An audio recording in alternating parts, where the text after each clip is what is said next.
What would you do if you witnessed an urban legend come to life right before your eyes?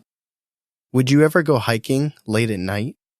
What if you heard children's giggling out deep in the woods? Today, we test the believability of the phantom blue light and the faceless gray shadow man.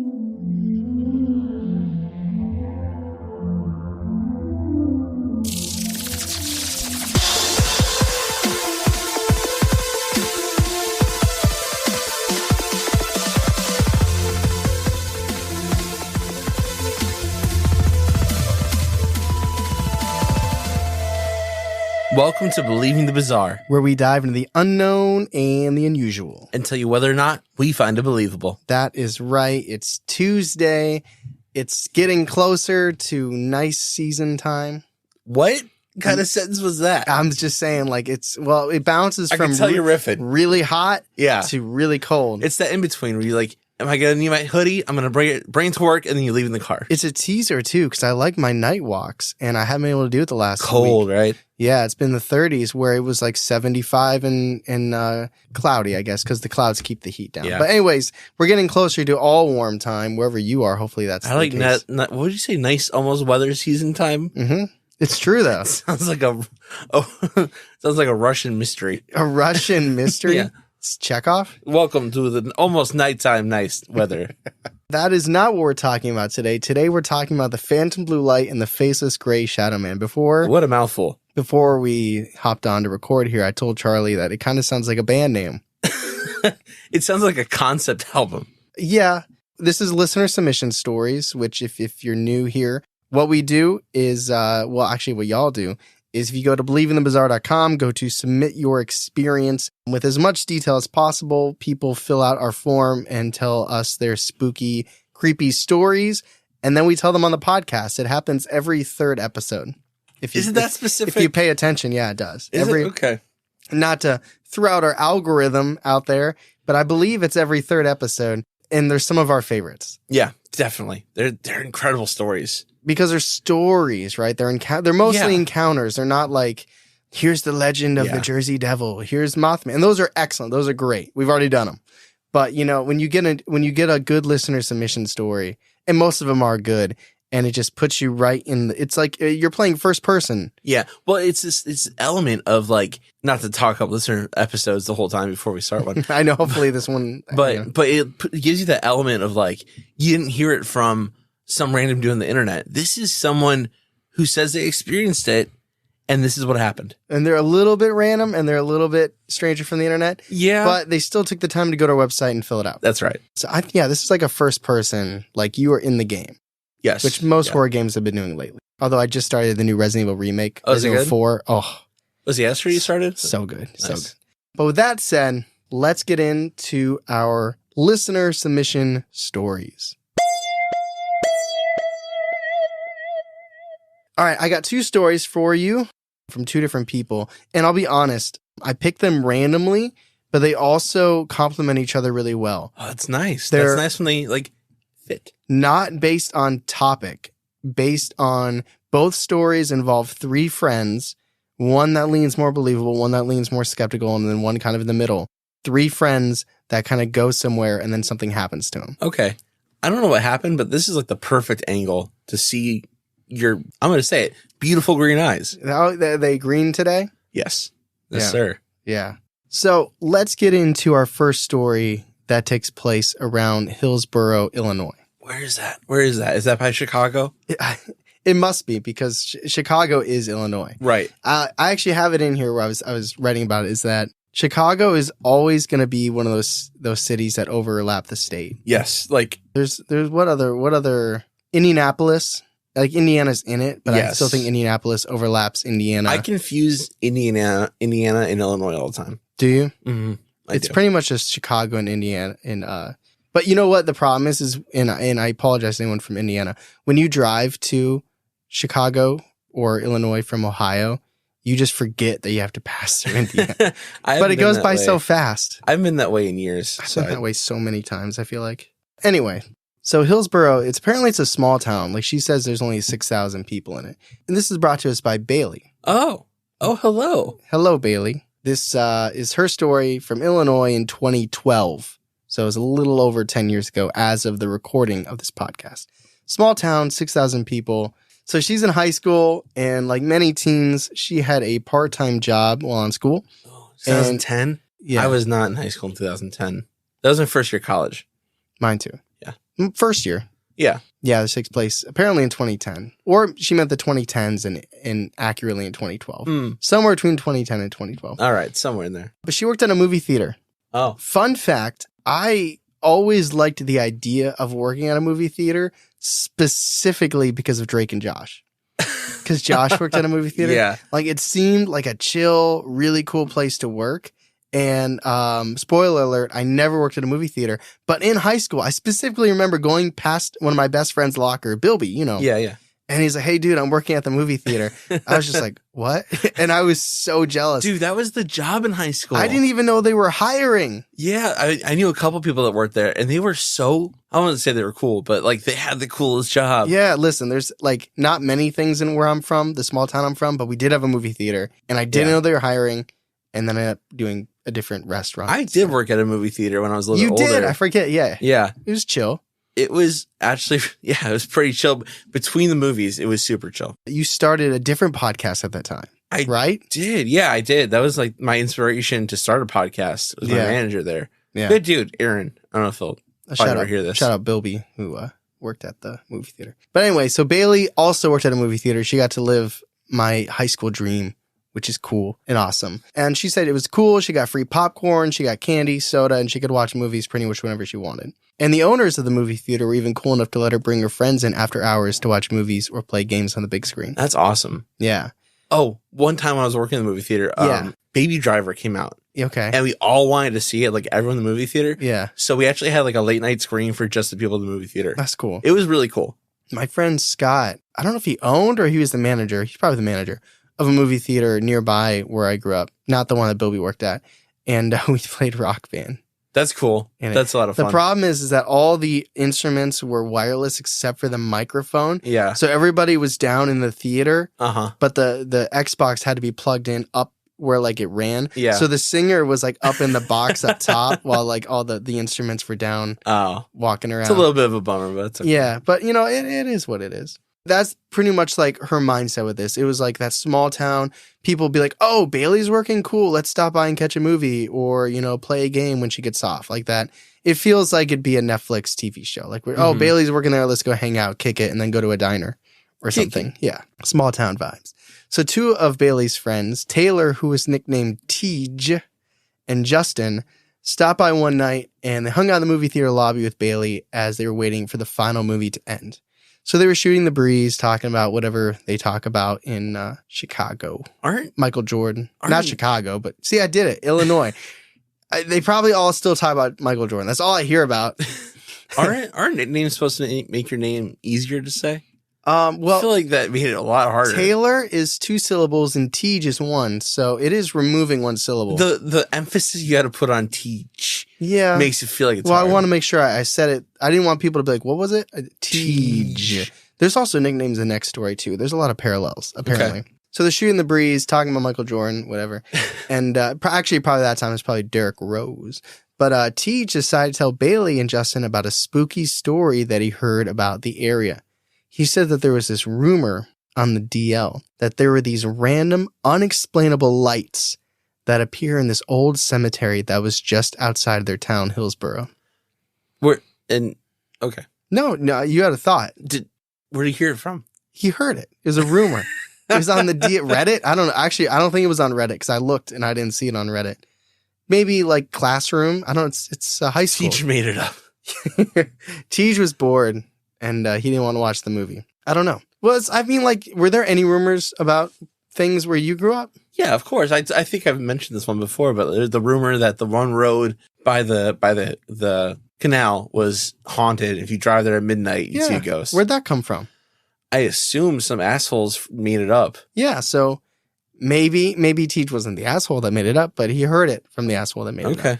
Well, okay. So in Bailey's words, Tej was a pathological liar. Oh shit! Maybe he was the asshole. And she pretty much doubted most things that came out of his mouth. Okay. Plus, she figured with it maybe being late and trying to kill time that he would, maybe try and make up this strange, spooky story that, of course, took place at a nearby cemetery. However, her other friend Justin cut in and defended Teej's story, and he claimed that he heard about this thing too. So I feel like we got like a devil and like an angel on his shoulder. But they're both saying the same thing. Yeah, that's the unique part. It's like the devil's like, there's this haunted cemetery you should go to. And she's like, no. And the angel's like, well, it's true. It's pretty haunted. It's pretty spooky. It feels like that one scene in Emperor's New Groove where the devil and the angel like agree. Like, that's messed up. Yeah, that's messed up. That's a good movie. David Spade. So in her mind, Justin chiming in gave it a little bit more credibility. But Bailey called her bluff. And she was like, fine. Then as soon as she was done closing up the theater, cleaning and all that stuff, they'd head out to the cemetery and see for themselves. So they agreed and the plans were set. I would be hyped in this situation. One, because I think like Bailey, I wouldn't necessarily believe it, but it's just a thrill of going somewhere to find out, right? Doing something after work was always fun. Yeah, it's like, I can't wait to get off work to do this. And even if you didn't think necessarily, like when you, me and Ethan went to go look for the witch's grave, like I didn't think it was going to be a haunted grave, but it was the thrill of us going to look for it. That was scary, though. I made me very angry that night. Yeah. But anyway, so the final movie finished. Bailey cleaned and quickly locked up everything. And at this point, it's like 1 a.m. Okay. But they stuck to their plans. Justin and Tej were waiting for Bailey in the parking lot. She had no idea what to expect. She had no idea where this night was going to take them. But for some semblance of control on her part, she decided that she would offer to drive them. So they agreed, and they all squeezed in the front of her dad's F-150 pickup. I was going to say, why they get in the front? They should have made Tej ride in the back. In like the bed? Yeah. Just bumping. Yeah. So they packed in the front seat, headed off to this local cemetery with the moonlight guiding their way. God, this feels like this is taking place in like Alabama. No, but it's like rural Illinois. I feel like not all Illinois is Chicago, even though you might believe it is. Right, exactly. There is rural. Pretty rural. I would assume it's decently rural. We had that one story that took place in rural Illinois as well. This is the doppelganger ones. Oh, okay. I remember the stories, but I don't remember always where they take place. But it's a cool setting, right? Like it's like this is like the teenage show like that I like watching. The start of the horror movie? Yeah, it's just, like these friends, one of them's got a job, the other two show up. It's like when somebody crawls through the window of their friend's house and it's just like, oh, hey, you're here. Like in the 90s and stuff, this is obviously not the 90s. Yeah. It's like Clarissa Explains It All, where the dude would climb through the window. You know what I'm talking about. Wow. You know what I'm talking about. Wow. Yeah. Melissa Joan Hart? Yeah. Yeah, it's like that. It's just my friends are just going to show up here and we're going to do some crazy stuff when I get off work. Like, I love that vibe. I think it's because we're so busy now that we have to it's like a craving for it. Like we would have to be like, hey, friend, do you want to go ghost hunting sometime next month between the hours of 10 and maybe 11? Mm-hmm. This is just like, what are you doing tonight? Yeah. Nothing. Love that. I eat it up. I'm very excited. So they're driving. It's about a 20-minute drive, old, dark country roads. And they come to a bridge at the bottom of this hill. And the bridge was surrounded by woods, and the cemetery they were heading to was the top of the hill. Cool. That sounds scary. Yeah. So the bridge looked really, really old, and they were a little bit nervous to cross it. They didn't know whether or not it would hold the truck's weight, so Bailey parked the truck in front of the bridge. Teej turned to her and told her to turn the truck off and that they would continue by foot.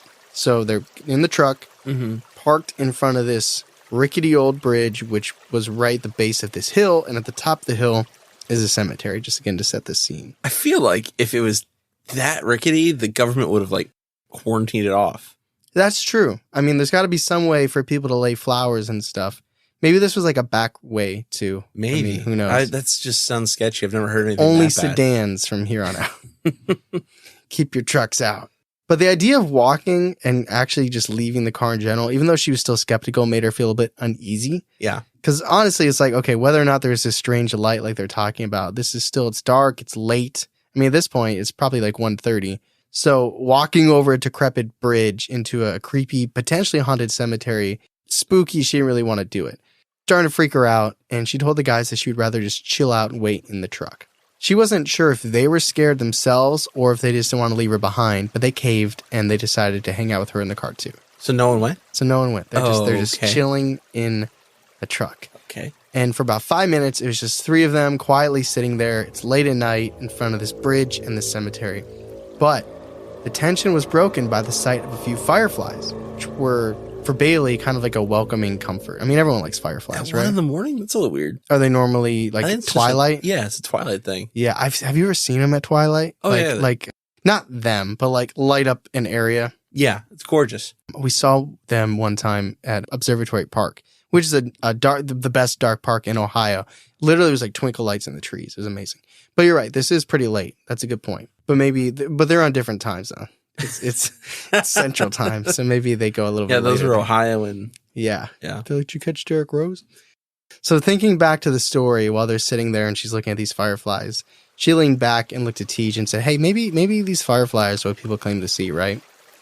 But before he could answer, he pointed up at the top of the hill by the cemetery, and his mouth was wide open. Bailey couldn't believe what she saw. There was a giant blue light. Almost as if the light knew it had been spotted and it had witnesses, several more blue orbs popped up in the woods around them, and then suddenly even more in the cemetery up ahead. The lights looked like they were blinking, but it also could have just been the fact that they were moving in and around the woods and the trees were blocking their light. Here's a quote from Bailey. Quote, "I started freaking out and was screaming at both of them, and I told them that if they were playing a prank on me, it wasn't funny and that I was leaving. I tried starting the truck, but it turned once and then died." Tej had a shocked look on his face, which only made me more anxious. At this point, I was crying, borderline hysterical, and kept pumping the gas when turning the key. I didn't look up. I didn't want to. Finally, after what felt like forever, the truck started. I looked up and saw that the main blue light that was at the top of the hill was now in the middle of the bridge, and it seemed to have taken the shape of a blue light but see-through torso with head and arms. At this point, I had no clue what was happening, but I just had a really bad feeling and knew I needed to get out of there. Tej was yelling at me to stay there, that he wanted this thing to get closer, but I wasn't listening. I was shaking as I threw the truck in reverse and sped back the way we came. Unquote. So what are your thoughts on that little bit right there? I actually have a theory about what this is. That's not ghosts. Okay. Are you want to say that for discussion? I could, or you could talk about it now. What do you think? Well, let's get to the end of the end of her words. The ride back to the theater was incredibly quiet. Everyone was shocked and trying to process their emotions and make sense of what just happened. Bailey dropped Tej and Justin off at their car and drove home immediately. Naturally, she couldn't sleep that night.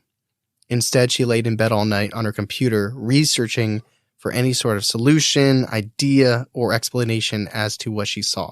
Could have been angels, demons, spirit orbs, aliens. Honestly, she had no idea, and there were no easy answers on the web. It really kind of still felt like bullshit to her, like it wasn't actually real. Maybe she was just trying to cope with everything and trying to justify her experience, but it was hard for her to find anything to grasp onto. The next morning, she was exhausted, obviously, but she wanted to tell her best friend, Brittany, about everything that happened. She knew that she'd believe her, and maybe she could even help make sense of it. She met up at her house and told her everything. As soon as she finished the story, Brittany asked Bailey to take her to the cemetery, and so she did. They parked in the front of the bridge again, and with it being day, she felt comfortable enough to cross the bridge and walk up to the cemetery. For them, it was investigation time. They looked for LED lights on tombstones. They looked for flashing lights. They even looked for footprints in the mud that maybe indicated that there was someone up there the previous night that was really just pranking Bailey and her friends. However, they didn't find a single piece of evidence to disprove her otherworldly experience. The cemetery was also too far away from any major road for it to have been any headlights or for any type of vehicle lights to reflect or anything like that. Okay. It wasn't like a foggy night where lights would carry through the fog or anything like that. It was a pretty clear night. So it wasn't any faraway vehicles making these lights. So ending with a final quote from Bailey. Quote, "I've shared this story with a number of friends since then, and the only logical explanation for what I saw was that maybe it could have been will-o-wisps. But that wouldn't make a ton of sense because it was in a marshy area even though it was wooded. I'm not sure if any of your other listeners have experienced something similar or if you've heard of this before." Unquote. And for the people that didn't know, because I didn't know, will-o-wisps are a phosphorescent light seen hovering or floating all night or over marshy ground, thought to be a result from combustion of natural gases. I looked up the cemetery. I asked her for what exactly the name of the cemetery was, checked it out, read it online. I didn't see anything about an urban legend. That doesn't mean it's not true. Right. It just means it hasn't broke its way into the Google. I'm a little disappointed you said will-o-wisp. That's what I was going to say. Really? Yeah, I think it's will-o-wisps. Okay. I don't think it necessarily has to be over marshy grounds. So what is, I mean, I just pulled a definition, but what is, explain it in your words. From my understanding, it's fairy lights. Lights from the fairy folk that are either an attempt to ward off people or attempt to guide people deeper into their area to possibly get them to enter their realm. Or a combustion of natural gases. No, it's fairies. I think it's fairy. I really do. I do, because this is rural. There's a lot of places where earth spirits can dwell in this area. And it makes sense. Also, the idea that it didn't go past the river. It didn't cross the river. What river? You said the bridge? I didn't say it was over water, but there's a bridge. I assume. I can't say it's not over water. Okay. So, I mean, listen, I love when there's a theory that both sides of like the science versus paranormal, and I know they can overlap. I love when there is like a phenomenon and both sides try to claim it. And I think that's super cool, because this says it's like natural gas combustion, blah, blah, blah. You believe it's fairy. And it's crazy to think that it could have been that. But and everybody could agree on that, but then there's just two different sides to it. I love that. I think that's awesome. I think it could have been an attempt to lure the group closer. So what do you think would have happened if they would have stayed? They would have stayed? I think, I don't want to say the lights would have done like a come hither, but they would have been tantalizing. I think it would have tantalized the group to go up. To go. And then they drive and then the bridge breaks. I don't know how you enter the fairy realm. I didn't do that. And then they would have found some food, and they would have ate the food and been stuck in the fairy world. There'd be like a nice little picnic laid out for them on the hill. They would have been stuck in the fairy world. That's what had happened. I really do think it was will-o-wisp. That's what it sounds like, because that's also typically not just like a fire. It's like a colored fire. So blue. Blue. Or green. I definitely think there's merit to that, because that's exactly what they thought too.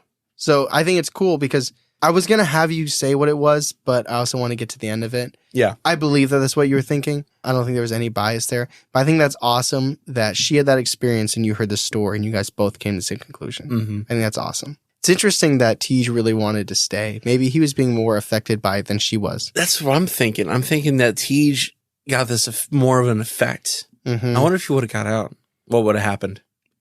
I wonder how much they've talked about this personally, because this is almost one of those cases where did they all see the same thing? I wonder, because she did call him a pathological liar. I wonder if they're still close. I don't know. It was a long time ago. It was, over a decade ago. But, and I mean, it was a quiet ride home, and I get that.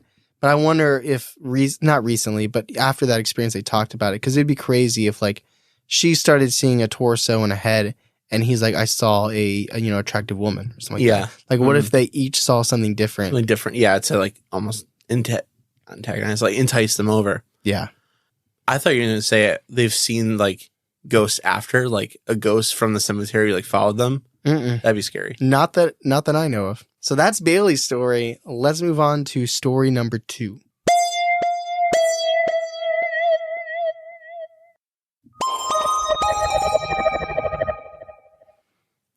All right. So this is our second story of the episode, our second story of 3 friends going on a little bit of an adventure.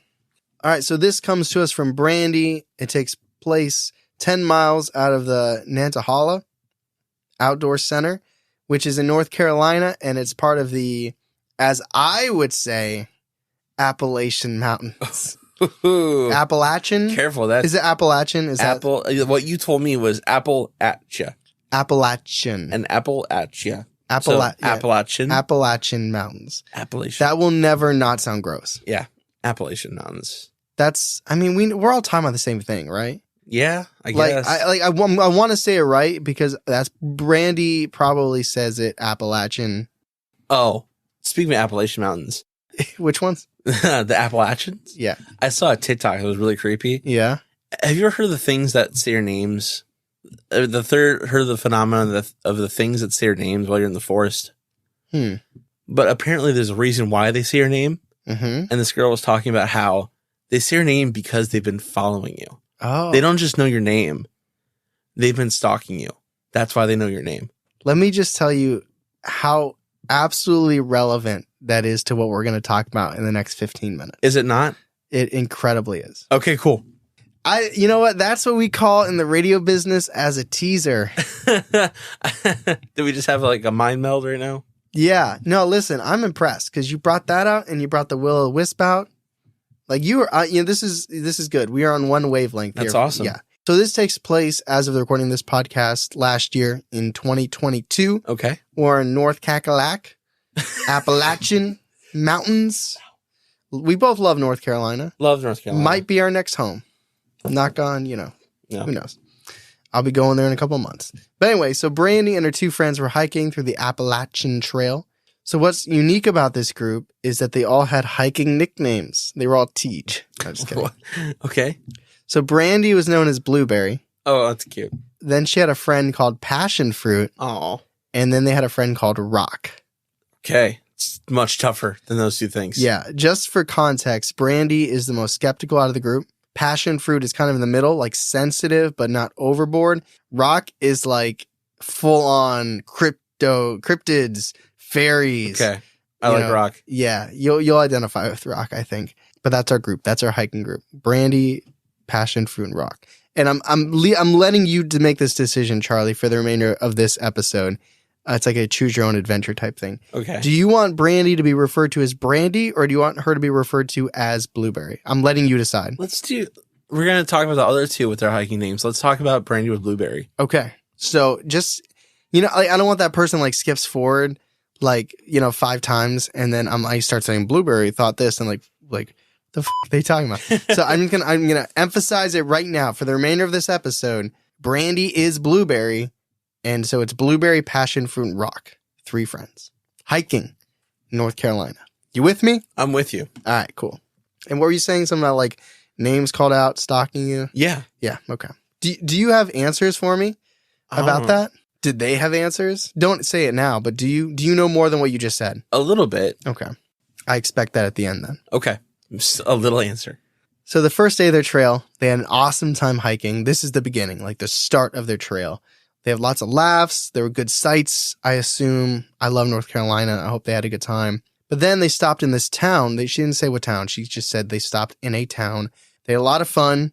They had too much fun. And it actually pushed back their timeline. Like they had a whole plan on like this trip, this hiking trek that they were going to do.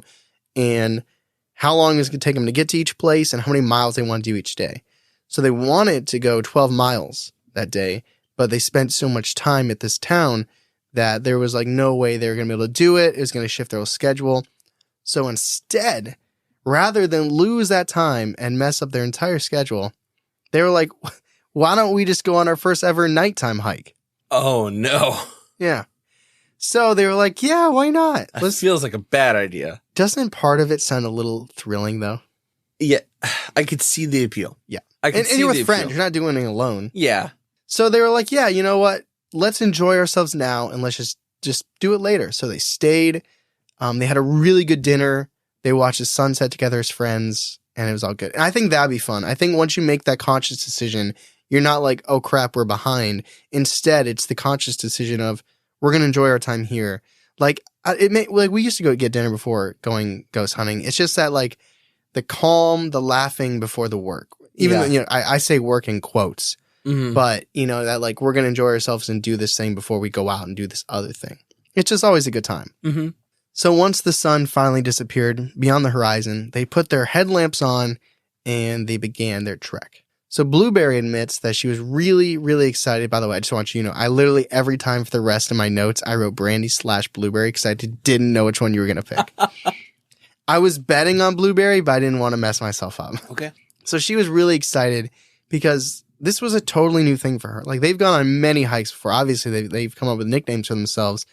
But the night hike, very different experience. But she was also a little nervous. Yeah. which I think is valid. I mean, you never know what type of terrain might creep up on you. This isn't a trail they've done a million times. Like, this is new stuff. It's different animals. Exactly. Nocturnal animals. You have no idea what animals you're going to walk into, Mm-mm. like the Wampus cat. Or a bear. Or a bear. One of those is more likely than the other. Here's a quote from Blueberry. As I was hiking, I felt this weight on me for the first time. I started to imagine what it would be like if I died on the trail, how my family would feel. It's bad thoughts. This made me think of my recently deceased grandmother. I was deep in mourning thought, feeling really glum when I met up with passion fruit. I actually began talking and crying, which is very unlike me, and she consoled me and we discussed it, unquote. So this led to Blueberry asking passion fruit if she also felt, in her words as she described it, Civil War vibes. Everything felt really, really heavy. And these thoughts about death and like this connection to her grandmother was really powerful. But it was almost like this weighted external force was pushing down on her and kind of causing all these emotions. Was this area associated with the Civil War? I don't know. Okay. I think it was her way of saying, I think, sorrow. Okay. I think that was just a phrase that she used. I don't think it was like Actually part of the Civil War. Yeah, Okay. that was just her way But of there's putting like it. this heaviness about them. Mm-hmm. Okay. And it feels external. Yeah. It doesn't feel like I don't think she just randomly is like, I'm hiking, then I think of my grandmother and I start crying. Yeah. And based on the way that she phrased it, she doesn't seem like someone who just naturally starts crying. She kind of unleashed all of those thoughts and those emotions on passion fruit. And she was hoping that passion fruit would have some idea because like she was the middle ground. Like Blueberry is the skeptical person, or as my son calls them, blues. And passion fruit was like the middle ground, like not off like like for a boat analogy. Blueberry's in the crow's nest or tucked away inside the cabin. And I feel like passion fruit is like on the edge of the boat, like looking at the water, maybe feeling it splash up. And Rock is like in the water swimming. If paranormal is the water, that's Gotcha. like He's just gone. Yeah. So she was hoping, since she was more sensitive, she would have some type of agreement if it was true. And passion fruit nodded and agreed that the heaviness that Blueberry was feeling was real, or at least to them, it was real. So as they were talking and kind of going over her emotions, maybe why they were feeling this way and agreeing with this external weight that they were feeling on them, Rock ran back to them because he was up ahead. He ran back with a very grim and serious expression on his face. All he said to them was, quote, "Don't run, don't whistle, and if you hear your name, no, you didn't," unquote. And then he took off without missing a beat and started hiking up ahead of them. He's like, bye. Whoa. That's heavy. Yeah. And now you can see how it, That tracks. Because whistling is another element of that. yeah. Of that. Something in the Appalachian woods wants you. Yeah. It's creepy too, because like, I mean, the whole thing's creepy. And I see, I'm good. I can't whistle. You know what would be the creepiest thing? What? For you? If you were out camping or hiking and like you saw me in the woods and I was whistling. And if you knew I couldn't whistle. Yeah. Like you just have that moment where you're staring eye face to face with somebody and they're doing something that shows you that it's not that real person. Mm-hmm. Ugh. Yeah. That's... Stephanie can't whistle either. I got a dumb mouth. It don't do much. So Blueberry was obviously confused. She was concerned about his demeanor. And I mean, she's already like, she was crying. And so she was a little kind of upset about it because in her mind, we're already on edge. I'm already experiencing these heavy thoughts. What is the point of you saying that to us? Like, why are you trying to scare us? Are you trying to rile us up? And you didn't even explain yourself. Did he not like see the situation they were going through, or? I think in his mind, nothing that she could have been crying about and confiding in passion fruit would have been as serious as what he thought was happening. Mm-hmm. Like, I think it's like, I don't have a good analogy. Like he recognized it, but he didn't think it was more important to say that thing. Yeah. It'd be like if you spilt milk, but you had a gas leak in your house. It's like, forget the milk, right? I see. Don't cry over that. Yeah. Cry over a gas leak. Yeah. she doesn't know the severity of what's happening, or if anything is happening in her mind. He came up, said that, left. She's upset, and it's like, what is going on? So regardless, like, mission is still, we need to get our 12 miles in. And as confused as they weren't going to get answers by just standing there with him ahead. So they decided to trudge on with their path. As they went through a thicket, whippoor, which is a bird, apparently. I didn't know that. Okay. I had to look it up. I believe you. It's a bird. It started calling out to them, like, not like, hey guys, it was saying its tweet. Maybe we can find it online and put it here. Sounds like, hey buddy. It's like, what's your name? Can you whistle? But it just made them like, I think it sticks in their mind, and this wasn't what they said. I think it stuck in their mind because it made them jump. They're already antsy, and they're on red alert. And I think the only reason this bird sticks in their mind is because it was a noise that they weren't expecting. Well, has the sun set already? Yeah. So it's nighttime. They might have disrupted the bird, though, like where it was at. It's still weird, though, I think, for Some birds are lower. Okay. There's a bird that'll pretend like it's injured if you get too close to its nest so that the prey takes the bird instead of the... Oh, that's stupid. I'm not saying that it's not. It's preserving the babies. Oh, that's nice. Yeah. Then there's nothing for the babies. They're jumpy, they're antsy, and they hear this bird and they're like, okay, let's go. But beyond that, the heaviness around them seems to grow even stronger. And more so than that, they start feeling as if they're being watched by something. Just that dreadful feeling that something's eyes are on you, but you can't see them. And they'd seen a lot of crosses on the trail, apparently. But as they caught up to Rock, he quietly mentioned to them that in this area, there were more of these crosses that appeared along the path. So what initially seemed kind of interesting, or maybe even pleasant, soon was kind of interpreted like, is this a warning? Or was there a need for additional protection? Like, what are these crosses doing here? But even so, Passion Fruit didn't really believe kind of like the mindset he was going on. She still thought that Rock was messing with them, was trying to get them all riled up, to freak them out. But Blueberry knew Rock very, very well, and she could see that he was being dead serious. She could tell by how he looked and the way he spoke. He wasn't messing around, and that scared her even more. They kept hiking until they were close enough to the next shelter to feel a little bit safer, a little bit more at ease, but also far enough away that their headlights, any lights they made setting up their tents and stuff, it wouldn't disturb anyone else nearby. Although, one thing that they almost forgot about, bear bags. They're out hiking, bears be out there. Mm-hmm. More so than the Wampus Cat. So what that meant is that they essentially had to backtrack a little bit, find a tree to lasso their supplies up. Okay. Yeah.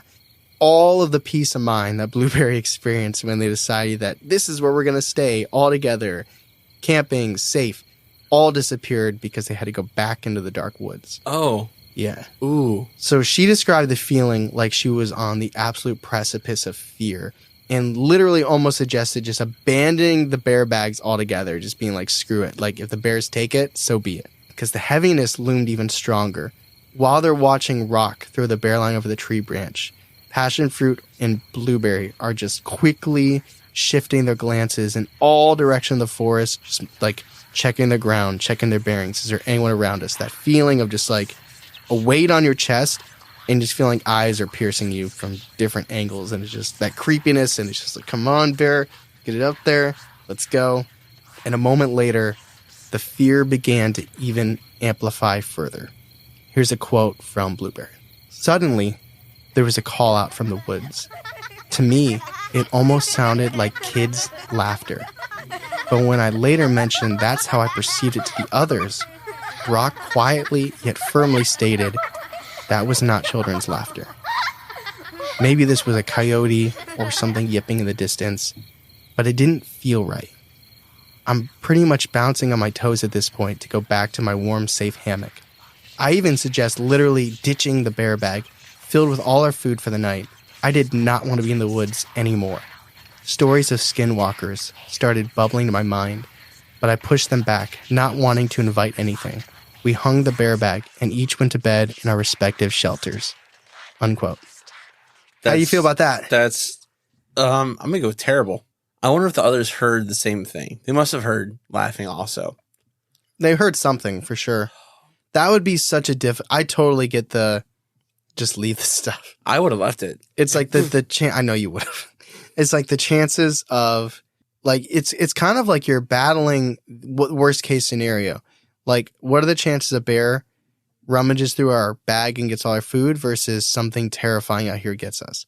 The bear is probably, I hate saying more likely, on a given day, more likely a bear. In this very, very specific situation, though, and when you're feeling that way, right? Like we're up in my attic, we're chilling, we got lights on, we're like, yeah, just put it up. Big deal. No, I know. Someone might be thinking that. You could think that. You not could think me. that. I would Not say you leave it and run. Yeah. Because she's right. She's on the edge there. Almost out of the domain of whatever this is. Mm-hmm. And then you got to go back. It's like Resident Evil. It's like you forgot the one valve pipe you needed. Mm-hmm. You got to go back in the room, and it's just like, I don't want to. That's when you save the game and you stop, but they couldn't do that. No.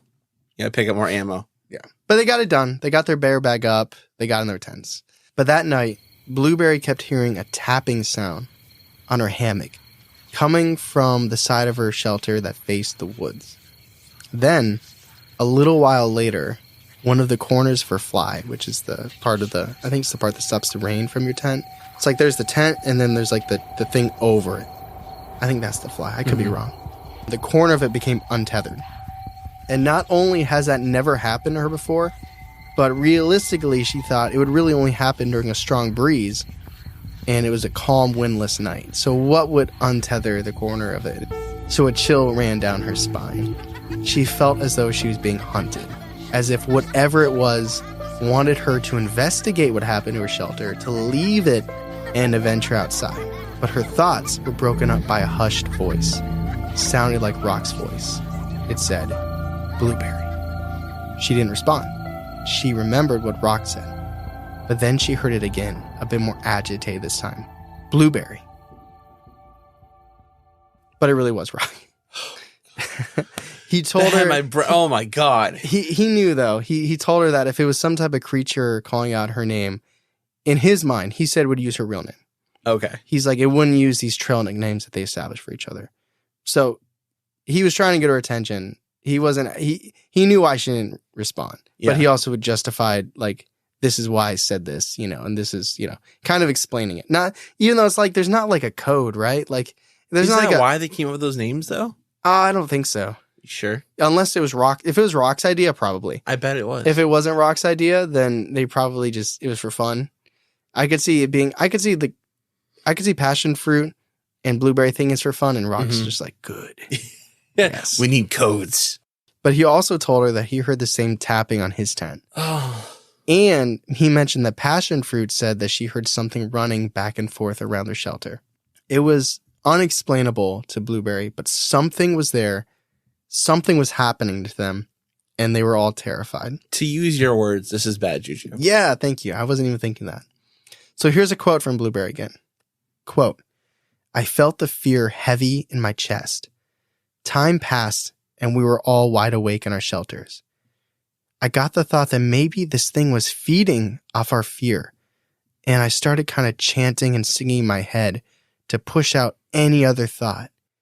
Passion fruit said that a mouse had been running around her tent. And honestly, I sighed because it felt like a needed touch of reality. Maybe we randomly camped in a mouse-infested area and they were just messing with our stuff. I don't know. Maybe we're all worked up for no reason. With this hope, I forced myself to finally fall asleep. Unquote. You think it was just mice, Charlie? No, I don't. So the next day, they discovered an old, strange boot covered in moss at their campsite, which they found odd, but they also thought, okay, it was really, really dark the night before, and they were rushing to get everything together. Like, they were hyper-focused on the tents, setting it up, getting as quickly as possible. So they thought maybe they just missed it. Yeah, I think someone probably just forgot a boot there. But Blueberry noticed that Rock was very, very off. Just not acting like himself at all. Very off-putting. More unusual than she's ever seen him. At one point on their hike, they met up with him, and the only word that she could use to describe him was disheveled, as he was carving a ruin to bury into a fire pit for intentions. Okay. Oh, wow. Okay. Yeah. As Blueberry stated, he was more connected to the paranormal than the others. So she kind of shrugged it off as like, okay, he's doing his thing. Maybe he was affected more strongly than we were, Or maybe he's doing this, this is his way of coping. Who am I to, let him do his thing. So that pretty much summed up the paranormal aspects of their hike. And eventually Rock was able to shake off kind of this disturbed state of mind that he was in. But a few days later, when they were far from wherever they set their camp, far from the crosses and all that area, he told them what he saw. Quote, "He told us that the night he turned around and told us, 'Don't run, don't whistle, and if you hear your name, no, you didn't,' because he saw a tall, gray, faceless figure following us. Do I believe him? I don't know. He's much more of a believer. I do believe and rely on passion fruit, though. I trust her with my whole life. That night, her experience differed from mine a bit. At one point, she said she felt ravenous and wild, like she wanted to strip her clothes off and run into the woods. Also, at another time, felt terrified and had landed on the same idea that it could be something feeding on our fear. She laid in her tent and recited the names of all the friendly people she'd met on her journey, and as she said, created a ball of positive energy around her to keep her safe. She also saw this creature. She said at one point she felt a presence at her head, and it looked like her mother, but a much younger version of her." Unquote. So naturally, thinking back on it and sharing their own experiences and revelations left them feeling horrified. As a skeptic, there were still parts that Blueberry believes that there's a chance that they were just feeding off each other's energy and they were just riling each other up. And I think the further you get from an experience, the easier it is to kind of accept that. So maybe as time passed, probably not for Rock. I think Rock's like sold. He knows what went down. But maybe for Blueberry, the further she gets away, the easier it is to be like, it was mice. It was just us freaking each other out. But she admits that she's never been more scared in her entire life. And she definitely felt like they were being stalked. Since that experience, she's even night hiked before. She's even night hiked alone. And she's never felt even a marginal amount of fear as she did that night with her friends. Kudos to go night hiking and even alone. That feels like you're asking for it. But it's a different area, Like, I don't think this is like an anywhere at any time at night. Like, this feels very particular. Yeah. I definitely want to pick your brain on that. I feel like we talked about the first story. Yeah. Already. So the discussion will probably focus mostly on this story. Mm-hmm. But to lighten up a little bit, before we get to the discussion, I was looking up other things about the Appalachian trails. Okay. Just to see, if there's any, little things I could find. And there's a lot about the Appalachian trails. There's a lot of stuff. And I don't want to take too much from a potential other episode and just do it here half-assed. But I want to shout out, it's BlueRidgeMountainsTravelGuide.com. Cool. And they got 7 superstitions about the Appalachian, and I just want to share them with you. Okay, I'd love to hear them. 1, never close a knife you didn't open, or you'll got bad luck for 7 years. So if your friend opens a knife, if you close it, that's bad luck. Yep. Or if you find one. Yeah. 2, in a tree. Keep a penny in your washer. In your what? Washer. You're like a washer and dryer? Yeah, I always leave coins in my pockets when I have coins, so I think I'm good. Okay, sure. 3, always go out the same door you came in. I heard that one before. 4, eat black-eyed peas or colored greens with hog jaw on New Year's Day. I don't have to worry about any of those. 5, don't wash clothes on New Year's Day or you'll wash a family member out. Oh. But what if, it's really stinky? I don't have any answers for you. Okay. 6, don't sleep. You have more than one shirt. 6, don't sleep on New Year's. What? Ever? At all? I guess. Well, you probably past midnight. Oh. I think you got to make it till midnight. 7, don't do any canning or gardening on your period. Done. Yep. 8, plant your crops under the full moon.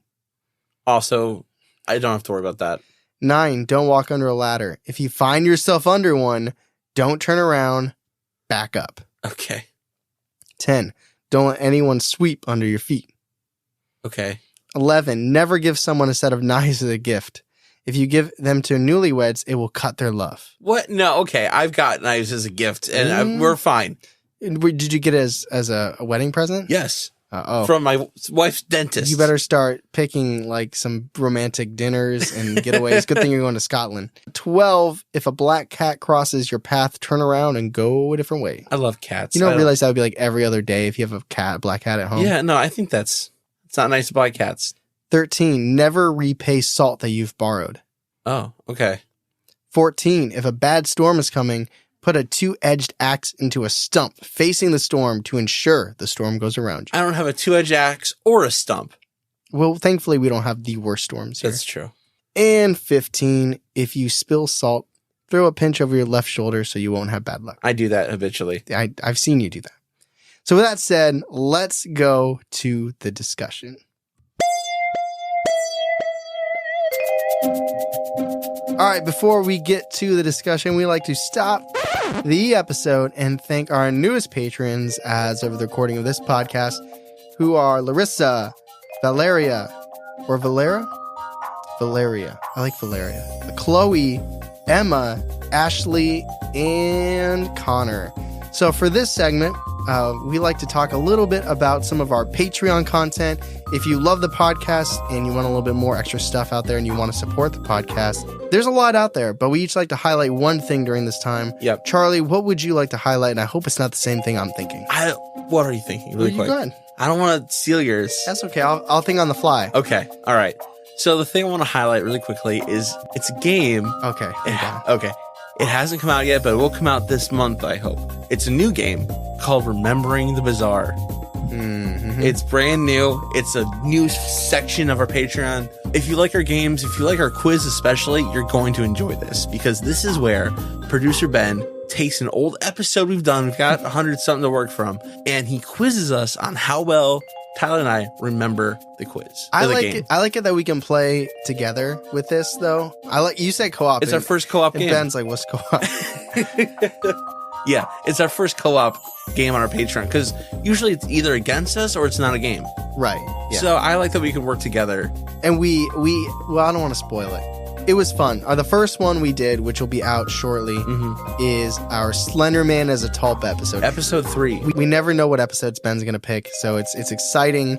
And it's funny because, like, I'll be honest, I don't listen to our episodes outside of Director's Cuts often. I have too many other podcasts to listen to, and I know Charlie editing. I'm so sick of our voices. Yeah.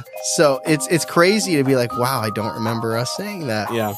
But then, it's fun. That's a good segment to choose for sure. The one that I'd like to highlight is it fits with what we're doing right now, our listener submission interviews. It doesn't always happen. We can't force anyone to want to talk to us even more than they already have.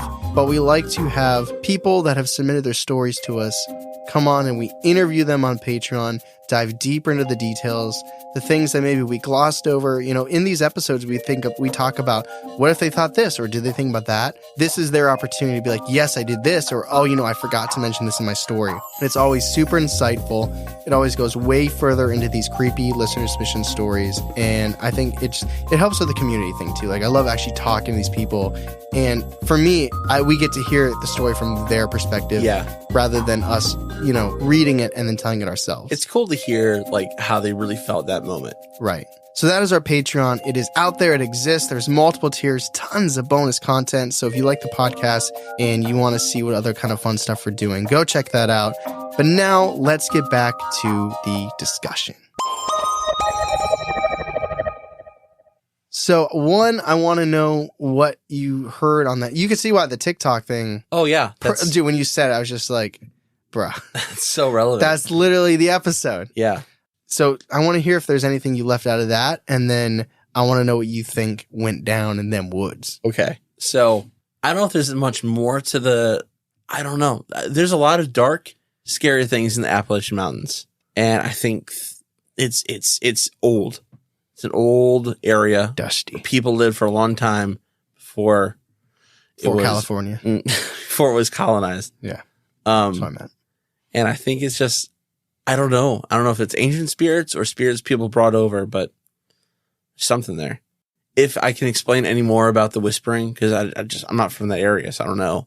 The TikTok didn't, TikTok was just hype. It didn't say what it was. No, they never do. They never tell you what it is. I'm not on the TikTok. I don't know what they say. Yeah, they never elaborate on the Appalachian TikToks. I want to know it's more. Spooky, right?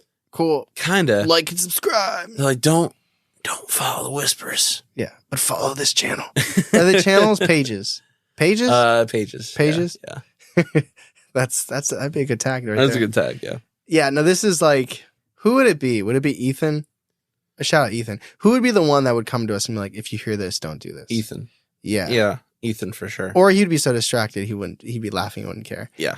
But that's just like, that's one of the scariest things about it. Like even, I don't know, even out of everything she experienced, like the noises are terrifying, the feelings, obviously, like the weight on her chest, the heaviness, like I can't quantify that because it's a feeling, you know, it's hard to explain a feeling. Mm-hmm. But to have your friend who you trust, even if you think they go over the board, over top, you know, to say that to you. Yeah, it's really intense. I would be angry for the lack of context. Yeah. Like if someone said that to me and then they went away, I'd be like, you can't do that. I consider myself more of a passion fruit personally. I wonder why do you think he didn't stick with them? I don't know. Why didn't you just like stay in a group? Why not tell them? Well, I mean, I guess why he wouldn't want to tell them not to freak him out even more. He already freaked him out. But like, yeah, why not stay as a group? Group safety in numbers. Unless he was trying to scout out ahead and see if it got way worse, then he was going to run back and tell them to turn around. So maybe it was a scouting thing. You think he's like trying to protect them that way? That makes sense. I think it was, I'm going to go up ahead and see if things get worse. And if they do, I'll tell them to turn around. Yeah, we got to go back. Gotta go back. I wonder, like, where did he see this gray, faceless shadow? Like, I would imagine in the woods, just on like, the trail. on the side, in front of him, behind him. But just like to know, like, if you believe him and you're Blueberry now, you're like, that's what I felt watching me. He's got to be more sensitive too, I think. I think he's got to be almost be able to see into the ether, the veil. So what about passion fruit getting this urge to just like strip her clothes, very like primal, and just run off into the wilderness? I think you just said it. I think it's primal. I think it's lizard brain. The feeding, like it was like, it definitely seems like something out there was like messing with their vibe. Sounds like I'm 19 if I say that. No, but I understand. Like it's emotionally manipulating them. Yeah, that's more like you're 31, 2. Oh yeah, 32. Yeah. Like it's interesting that they all had it done in different ways, yes, and to different degrees. Like maybe I don't know. Just because Rock believes the most doesn't necessarily mean he's the most sensitive. I would actually say that passion fruit might be the most sensitive. I would say it would go passion fruit, Rock, and then Blueberry, because she was getting, I mean, who knows what he was feeling if he was so disheveled the next day. But if she was getting those type of urges, he was like a full protection mode. She was like potentially almost going to let loose. Yeah. So I think it's very telling that they both saw the same thing. Yes. Although she saw that, but then she saw like a younger version of her mom. And that, I think, is the evil part. I think that's manipulation. So scary. It's like, I'm actually thankful, and I've never been to a tremendously haunted place. Probably the most haunted place I've been to was the Manslaughter Reformatory. Yeah. But I think I would be like Blueberry. I think I would get like the second hand, I'm hearing a noise. I'm feeling something. I don't think, and I haven't tested it, but I don't think I'd be the person that would see the gray faceless thing. Or at least I hope not. But man, like regardless, they all had their own experiences. Enough of it lines up, but it's all so scary. Yeah. Where do you land on the believability scale for these episodes? Both stories? Yeah. Believable. Yeah. Yeah, believable. 100%. We got multiple witnesses. It's just, you can see the overlap too. The three friends, multiple layers of believability. Yeah. They go on this trip. They experience something. A really good pair, ironically. Well, in the first story, right, they investigated the area afterward. There's nothing that explains it. Nothing. And in the second one, it's this well-known haunted to an extent. The Appalachian place. Yeah. Yeah, there's a lot of folklore for sure. But I agree. 100% believable. So that is our episode, The Phantom Blue Light and Faceless Gray Shadow Men. Thank you so much for listening. Thank you so much for submitting your stories. These are excellent stories. So scary. You could see what I mean. You are put in the position of the storyteller, and I love it. They were great. I love listening to them.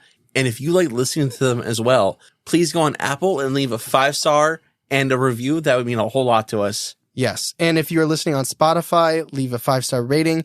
And there's always that, what did you think about that episode on this now, which I love. And I literally read through all your responses and publish them. I have to publish them.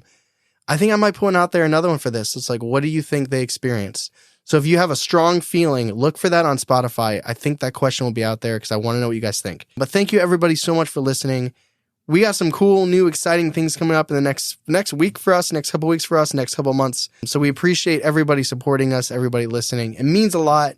As always, I'm Tyler. And I'm Charlie. And catch us next week on Believing the Bizarre, A podcast as bizarre as you are.